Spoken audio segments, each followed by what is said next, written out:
په دې ټول پوهیږو چې د بشر په لاس جوړ شوو وسلو کې تر ټولو زیات کیمیاوي وسلې خطرناکه دي.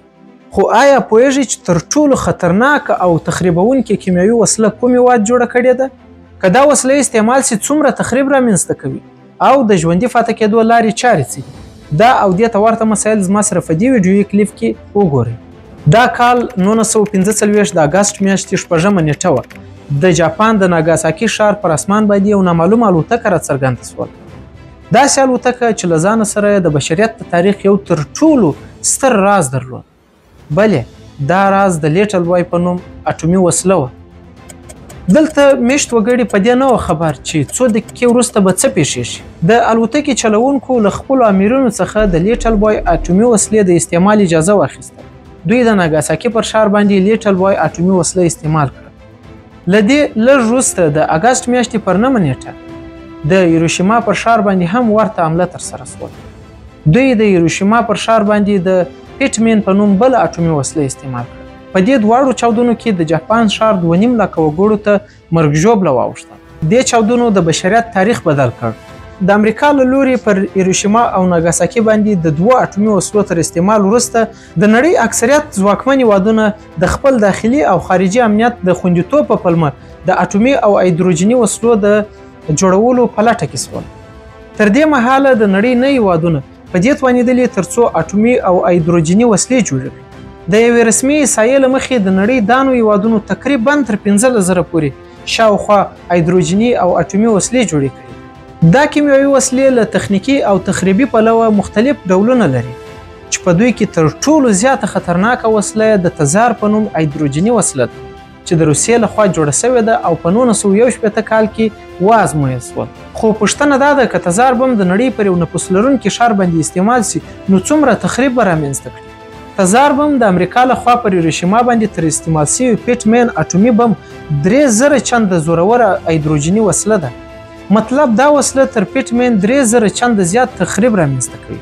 د تزار بم د 50 میگا ټن ځواک په درلودلو سره د نړۍ تر ټولو خطرناک هایدروجني بم ګڼل شوی دی. د روسیې د یو سایت د رسمي معلوماتو پر اساس باندې که چیرې د تزار هایدروجني وسله د فرانسې د پاریس پر ښار باندې استعمال سي نو د استعمال د نقطې څخه بیا تر 10 کیلومتره پورې به د مرګ ژوبلې کچه له 90 څخه ان تر 100% پورې وي. مطلب هلته میشت وګړي به ټول له منځه ولاړ سي او هیڅ یوه ودانۍ به هم روغه پاتې نه سي.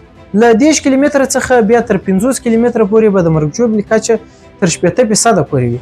له 50 کیلومتره څخه بیا تر 100 کیلومتره پورې به په هر 100 کسانو کې 10 کسان ووژل سي او پاته 80 کسان به په سخت ډول سره زیانمن سي. دا چاودنه به دومره زوروره وي چې ان تر 1000 کیلومتره پورې به غږ واورېدل سي. 1000 کیلومتره لرې به هم د کورونو کړکۍ او هندارې ماتې سي. د معلوماتو پر اساس باندې له دې چاودنې وروسته به د پاریس ښار د 15 څخه تر 1 میلیونه انسانان له منځه ولاړ سي او په سلګونو میلیونه نور کسان ته به شدید مرګ ژوبله واوړي. کیمیاوي وسلې چې د نړۍ تر ټولو خطرناکې وسلې شمیرل کیږي تر استعمال وروسته د انساني تلفاتو چانس ډیر زیات دی. خو بیا هم که چیرې تاسو دغه لاندې تدابیر عملي کړئ نو ممکن چې د ژوندي پاتې کېدو چانس مو ډیر سي. دا تدابیر عبارت دي ده. تر ټولو مهمه خبره دا ده چې کوشش وکړئ له سیمې څخه ووځئ. د باد مخالف جهت ته حرکت وکړئ څومره چې مو په وسه کیږي د اټومي وسلې د استعمال له ساحې څخه لرې ولاړ سئ. دوهم دا چې هڅه وکړئ ماسک وکاروئ. که چیرې مو ماسک ته لاسرسی نه درلود یو ټوکر لوند کړئ او پر خولې او پزې یې ونیسئ تر څو د کیمیاوي وسلې له زهرناکه بوی څخه خوندي پاتې سئ. او تر ټولو مهمه خبره لا دا چې کوشش وکړئ یوې خوندي کوټې ته ځان ورسوئ. هڅه وکړئ د کوټې کلکین او دروازې په صحیح شکل سره وتړئ تر څو له د باندې څخه وژونکی باد کوټې ته را داخل نسي او ستاسو ژوند ته څه صدمه ونه رسوي.